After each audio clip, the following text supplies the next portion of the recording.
नमस्कार आपण मानक कुई हिमाद्री चैनल को अनेक अनेक स्वागत। फ्रेंड्स आज बनामा साबुदाना खीरी रेसिपी। वीडियो के लास्ट तक देखून, भल लगले लाइक सब्सक्राइब करूँ और ये रेसिपी के थोड़े ट्राई करूँ। केनता लगला जे कमेंट करी जणाबे। तो चलून वीडियो के स्टार्ट करना। गोटे गिना साबुदाना नौछे। साबुदाना के मुई बतरावा लई बड़ गिना टाइप रो नैछे। पहला आमे साबुदाना के भल भावे धुई देमा। साबुदाना के धुईला परे सेथिरे धला अंशटा बाहरसी। धला अंश जेन बाहरुथिबा से पानी के अलगे देमा आ सफा करी धुई देमा। तो मुई नो दुई थर धोइछे। दुई थर धुई सारला परे देखुन साबुदानाटा सफा ही जीवा। तो यहाँ दे आमे साबुदाना के बुतराबार के छाड़ी देमा। तो साबुदाना रो टिके ऊपर के उठीथिबा पानी हेतकी देमा। बेसी पानी न देबे। बेसी पानी दे देले भल ना होई। तो ताहाके आमे घंटे 1.5 घंटा तक बुतराबार के छाड़ी देमा।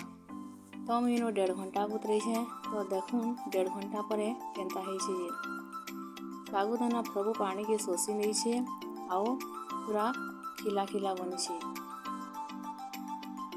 हाथे पूरा झड़ी जाउछि देखुन। एंता टाइप रो हेतिबार कथा।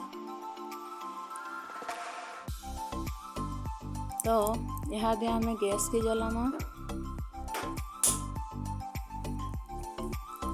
आउ सेथिरे गोटे मोटा टाइप रो कढ़ईटी नेमा।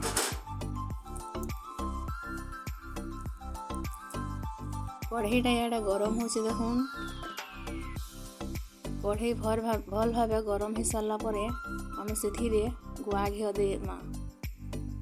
तो मीनु गुआ घिओ 2 चामच नेमी।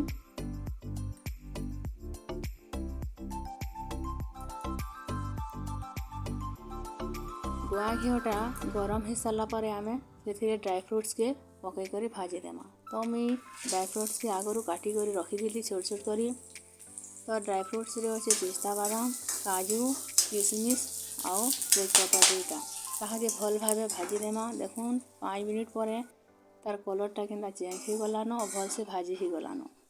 तो यहाँ दे आमे गोटे थाली रे ताहाके काढ़ी देमा।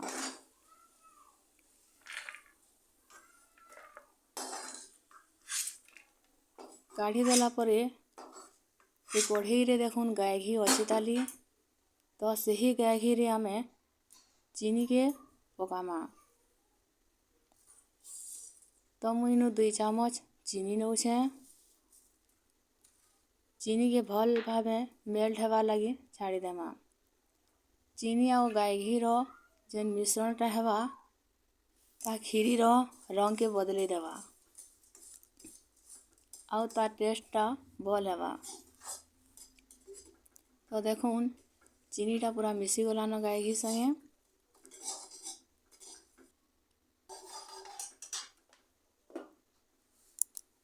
तो हमें यहाँ दे गोटे गिलास पानी मिसई देमा और ताहाके घाटी देमा।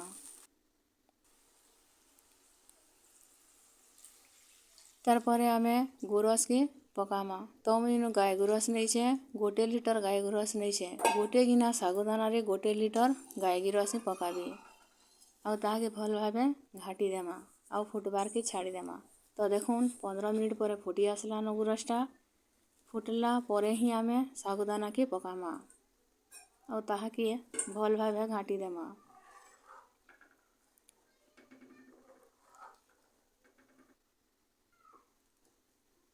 देखुन साबुदाना आउ गुरसटा केनता बहलिया टाइप रही आसलानो। 15-20 मिनिट परे एंता बहलिया टाइप रही जिबा। तो ताहाके भल भावे आमे मझिरे मझिरे घाटुथे माने हेले कढ़ई रे साबुदानाटा लटकी जासी।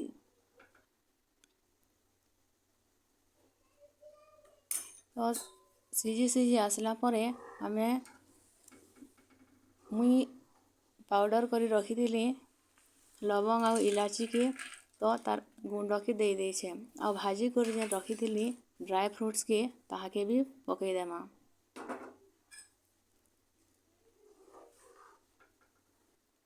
ଆଉ ଭଲ୍ ଭାବେ ତାହାକେ ଘାଟି ଦେମା। ତ ଦେଖୁନ୍ ବହଲିଆ ଟାଇପ୍ର ହେଇ ସାରିଲାନ।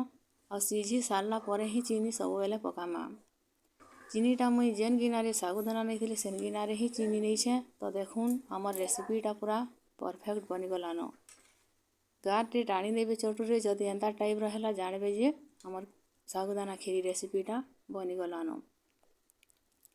ତ ମୋର୍ ଭିଡ଼ିଓକେ ଦେଖିଥିବାରୁ ବହୁତ ବହୁତ ଧନ୍ୟବାଦ।